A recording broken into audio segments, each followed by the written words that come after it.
वालेकुम सामीन, welcome to my channel voice of Mona. हमारी आज की स्टोरी का नाम है मछेरा। वो समंदर के पास के इलाके का रिहायशी था। मछलियाँ पकड़कर गुजारा किया करता। वो दो दोस्त थे, हाशिम और कासिम।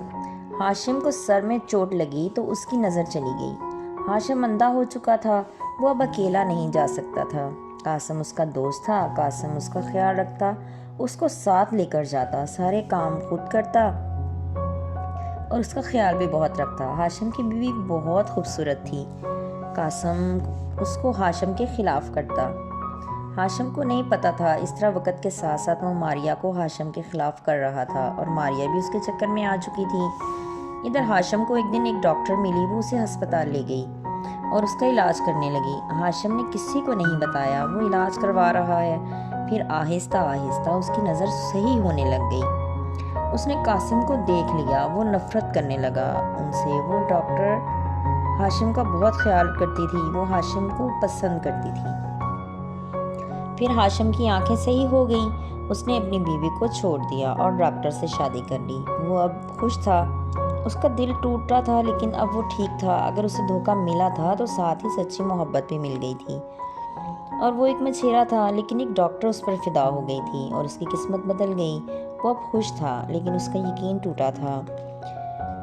लेकिन किस्मत पर यकीन पक्का भी हो गया था। किस्मत बदलते देर नहीं लगती। वो सोच ही नहीं सकता था, उसकी नज़र जाके वापस आ गई। वो अपना काम भी करने लगा और उसका दिलो दिमाग भी अब साफ हो गया था। ये सब किस्मत की थी और किस्मत के फैसले गलत नहीं होते। वो अब मुतमईन था। उसको जो गिले शिकवे थे सब ख़त्म हो चुके थे। अब कभी उसे कासिम मिल भी जाता तो उसके पास से गुजर जाता, उसे कुछ नहीं कहता था। इधर कासिम शादी करने के बाद हालात का शिकार हो गया। उसके हालात बहुत ज़्यादा ख़राब हो गए।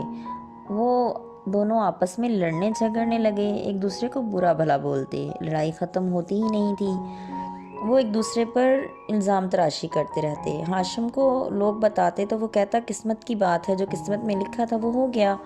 जबकि हाशिम की बीवी उसकी बहुत इज्जत करती थी, वो उसका ख्याल रखती, उसकी कुल कायनात था। वो उससे बहुत प्यार करती थी। वो डॉक्टर थी और इखलाक की भी बहुत अच्छी थी। उसकी फैमिली भी हाशिम की बहुत इज्जत करती थी। जीते रहिए, खुश रहिए। मिलते हैं अगली कहानी के साथ।